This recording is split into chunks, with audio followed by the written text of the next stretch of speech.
Bonjour et bienvenue, c'est Bertrand de la Fondation Magister, l'école des héros du monde réel. Pour la 7e partie de la série sur la loi d'attraction, l'optimisme et la psychologie humaine. En fait, si vous prenez le temps d'y réfléchir, vous vous rendrez compte que consciemment, on ne fait quasiment aucun travail pour réaliser tout ce qu'on fait dans nos vies.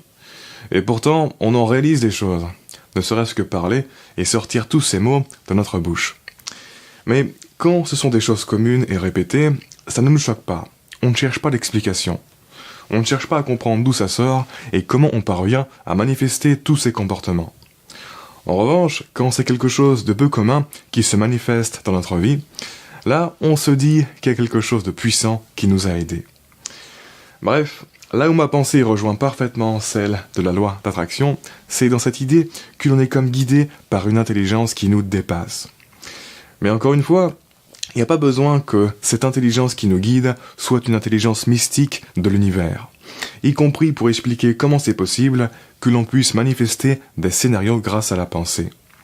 Parce que notre esprit, il émerge de notre ADN. Et l'ADN est scientifiquement ce qui se rapproche le plus d'une forme d'intelligence mystique.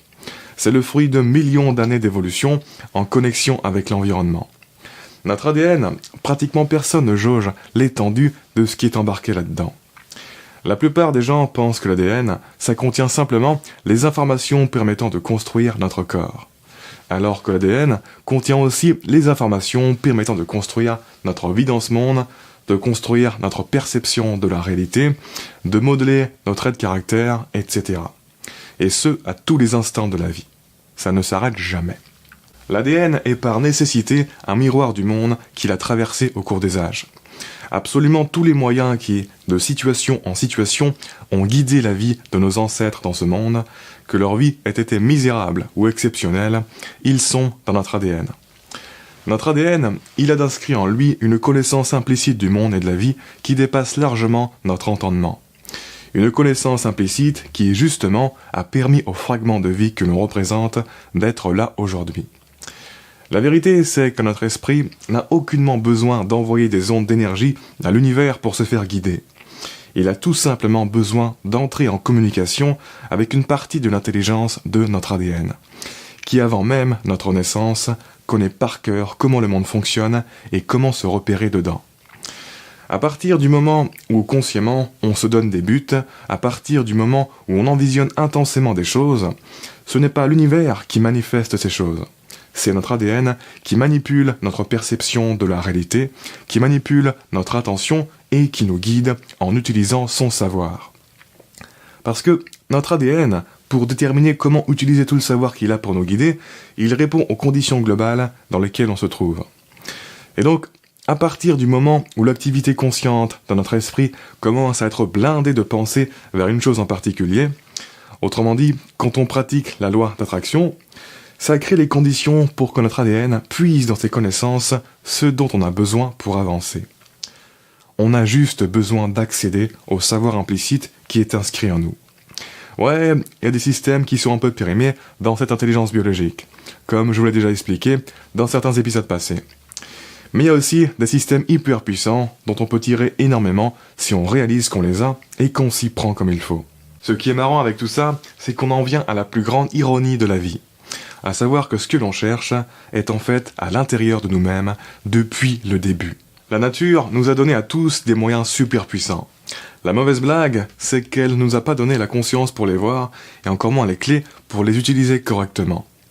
Ça semble être une mauvaise blague, mais il y a des raisons biologiques pour lesquelles c'est ainsi. C'est loin d'être un bug. À vrai dire, on peut dire que notre ADN fonctionne parfaitement et que l'on doit développer et mériter la conscience et les clés pour utiliser correctement le pouvoir qu'il renferme. Et si on n'y arrive pas, ça veut dire qu'on n'est tout simplement pas prêt et qu'il vaut mieux que l'on reste inconscient. La vérité, c'est que le monde évolue beaucoup trop lentement pour que tous les organismes vivants puissent être pleinement conscients. Autrement dit, c'est plus avantageux pour certains organismes de rester relativement inconscients à un niveau de conscience assez bas. D'une certaine manière, le niveau de conscience de chaque individu est parfaitement ajusté pour fonctionner dans son milieu actuel avec les contraintes qui s'imposent à lui. Notre ADN est tellement connecté avec le monde qu'il ajuste automatiquement la proportion de conscience de chaque organisme par rapport à ce qui est optimal pour lui. Si vous sentez que votre conscience déborde, c'est que votre ADN autodétecte que ça pourrait vous être utile pour évoluer. Bref, on en reparlera ultérieurement de tout ça. C'est super intéressant et il y a pas mal de littérature à la fois sur la différence d'activation épigénétique qui vont conditionner le développement de notre psyché vers tel ou tel stade de conscience et ainsi nous diviser en plusieurs profils d'êtres humains, chaque profil ayant une sorte de rôle fonctionnel particulier dans le grand ordre des choses. Donc on reparlera de ça et aussi de l'évolution globale de la conscience à travers les époques, à mesure que le monde se transforme et permet des proportions différentes dans la quantité d'individus se situant à chacun des stades de conscience que notre ADN peut supporter. Bref, actuellement, la plupart des personnes sont encore prises dans le cours de la vie. Elles sont trop occupées pour regarder à l'intérieur d'elles-mêmes et prendre le temps d'apprendre à utiliser ce qu'elles renferment en eux. Elles n'ont pas le temps. Elles ont trop de pression, trop d'occupation. Autrement dit, elles sont relativement inconscientes. Et la plupart le resteront jusqu'à la fin de leur jour. Et ainsi, ce qui fait la différence entre les personnes qui réussissent dans leur vie, ce n'est pas les moyens techniques, puisque chacun de nos organismes renferme une intelligence qui nous dépasse. Ce qui fait la différence, c'est est-ce qu'on l'utilise correctement, et plus largement, est-ce qu'on l'a dompté. Et ça, vraiment, ce n'est pas si facile. Et la loi d'attraction est une sorte de facilitateur pour ça. Je me répète par rapport à ce que j'ai déjà dit, mais la loi d'attraction, c'est un peu comme une introduction à la maîtrise de l'esprit quand tu en es à un stade de conscience assez bas.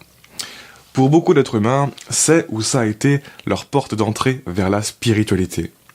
La loi d'attraction, c'est ça qui va te pousser à faire certaines choses et à accéder à des capacités que tu avais depuis le début. C'est comme une clé pour utiliser cette intelligence que tu as en toi. Mais quand tu vas atteindre un stade de conscience plus élevé, tu n'en auras plus besoin.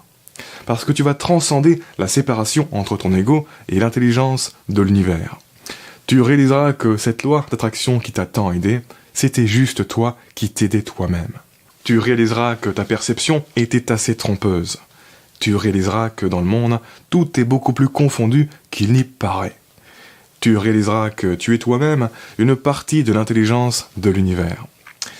Mais avant ça, tant que ta perception est trompeuse, on doit utiliser cette perception trompeuse pour te guider dans la bonne direction.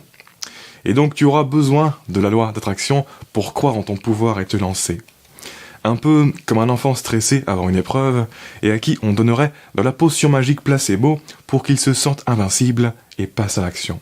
Sur ce, on continue de parler de tout ça dans le prochain épisode de cette série de vidéos sur la loi d'attraction, l'optimisme et la psychologie humaine. Je vous dis donc à bientôt pour la 8e partie qui va arriver rapidement. En attendant, je vous invite à vous abonner si ce n'est pas déjà fait et je vous remercie de m'avoir écouté jusqu'au bout. Ciao.